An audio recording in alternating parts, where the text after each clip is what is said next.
Star హీరోలు NTR, Hrithik Roshan silver screen పై సందడి చేసిన మూవీ వార్ 2 ఇండియా ఫస్ట్ అనే కాన్సెప్ట్తో తెరకెక్కగా ఆగస్టు 14న వరల్డ్ వైడ్గా విడుదలైంది. మిక్స్డ్ టాక్కి సైతం ఎదురెళ్లి 350 కోట్ల రూపాయల దాకా వసూలు చేసి ఇండియన్ సిల్వర్ స్క్రీన్ వద్ద ఆ ఇద్దరి హీరోల కట్అవుట్స్కి ఉన్న స్టామినాని తెలియజేసింది. ఈ నెల 9 నుంచి ఓటీటీ వేదికగా తెలుగు, తమిళ, హిందీ భాషల్లో స్ట్రీమింగ్కి రాగా సోషల్ మీడియాలో గత కొన్ని రోజులుగా వార్ 2 రికార్డు స్థాయిలో వ్యూస్ని రాబట్టిందనే వార్తలు వినిపిస్తున్నాయి. ఇప్పుడు ఆ వార్తలు నిజమని తేలింది. ముంబై వేదికగా నడిచే ప్రముఖ మీడియా సంస్థ ఆర్మాక్స్ రీసెంట్గా అత్యధిక వీక్షణలు పొందిన సినిమాల జాబితాని విడుదల చేసింది. ఈ నెల 6వ తేదీ నుంచి 12 వరకు వచ్చిన వీక్షణల ఆధారంగా జాబితాని ప్రకటించగా 3.5 మిలియన్ల వ్యూస్తో వార్ 2 అగ్రస్థానంలో నిలిచింది. ఈ విషయాన్ని సదరు సంస్థ అధికారికంగా ప్రకటించింది.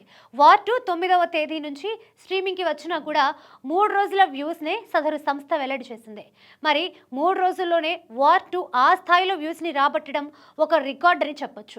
ఇక గత కొన్ని రోజులుగా బాలీవుడ్కి చెందిన కొంతమంది సినీ విమర్శకులు వార్ 2 పరాజయం చెందిందని, దీంతో హృతిక్, ఎన్టీఆర్, కియారా అద్వానీ, దర్శకుడు అయాన్ ముఖర్జీల పని బాలీవుడ్లో అయిపోయినట్లే అని కమెంట్స్ చేస్తూ వస్తున్నారు. అభిమానులు కూడా సదరు విమర్శలకి తమదైన స్టైల్లో సమాధానం చెప్తూ వస్తున్నారు. ఇప్పుడు వాళ్ళకి ఆర్మాక్స్ మీడియా వెల్లడి చేసిన న్యూస్ ఒక ఆయుధంలా దొరికిందని చెప్పుకోవచ్చు. ఆర్మాక్స్ మీడియా గత 15 సంవత్సరాలుగా భారతీయ చిత్ర పరిశ్రమకి, ప్రేక్షకులకి మధ్య వారధిగా పనిచేస్తూ వస్తోంది.